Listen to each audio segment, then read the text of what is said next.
যশোরে চাঞ্চল্যকর বায়েজিদ হাসান হত্যা মামলার অন্যতম দুজন পলাতক আসামিকে ঢাকার ভাটারা থানা এলাকা থেকে গ্রেফতার করেছে র‍্যাব-৬ যশোর ও র‍্যাব-১ উত্তরার একটি যৌথ আভিযানিক দল।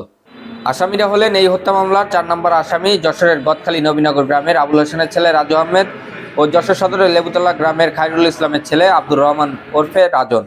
র‍্যাব-৬ যশোরের কোম্পানি অধিনায়ক মেজর সাকিব হোসেন জানান, গোপন সংবাদের ভিত্তিতে র‍্যাব-৬ যশোর ও র‍্যাব-১ এর উত্তরার একটি যৌথ আভিযানিক দল বৃহস্পতিবার ভোরে ভাটারা থানার ঢালিবাড়ি এলাকায় অভিযান চালিয়ে রাজু আহমেদ ও রাজনকে গ্রেপ্তার করতে সক্ষম হয়। এছাড়াও হত্যাকাণ্ডের সাথে জড়িত অন্যান্য পলাতক আসামিদের গ্রেপ্তারে র‍্যাব-৬ যশোরের অভিযান অব্যাহত রয়েছে। তিনি জানান, গ্রেপ্তারকৃত আসামিদের প্রাথমিক জিজ্ঞাসাবাদে জানা গেছে, রফিকুল ইসলাম চৌধুরী ওরফে মুল্লুক চান ও সঞ্জয় চৌধুরীর নির্দেশে ঢাকা বসুন্ধরা আবাসিকের এম ব্লকে বিল্ডিং নির্মাণ প্রকল্পের কন্ট্রাক্টর শহীদুল ইসলাম সহ এই মামলার অন্যতম পলাতক আসামিরা গত ২৪ মার্চ বায়েজিদ হাসানের নিকট টাকা পাওয়ার অজুহাত দেখিয়ে বায়েজিদকে তার নিজ বাড়ি খুলনা থেকে ডেকে আনে। এরপর যশোর বড়বাজারে অবস্থিত রফিকুল ইসলাম চৌধুরী ওরফে মুল্লুক চানের চাউলের গোডাউনে আটকে রাখে। বায়েজিদকে ওই গোডাউনে আটকে রেখে প্রধান আসামি রফিকুল ইসলাম চৌধুরী ওরফে মুল্লুক চান, সঞ্জয় চৌধুরী, শহীদুল ইসলাম এবং গ্রেপ্তারকৃত আসামিরা সহ অন্যান্য আসামিরা মিলে শারীরিক নির্যাতন করে হত্যা করে। গ্রেপ্তারকৃত আসামিদেরকে যশোর কোতোয়ালি মডেল থানায় হস্তান্তর করা হয়েছে।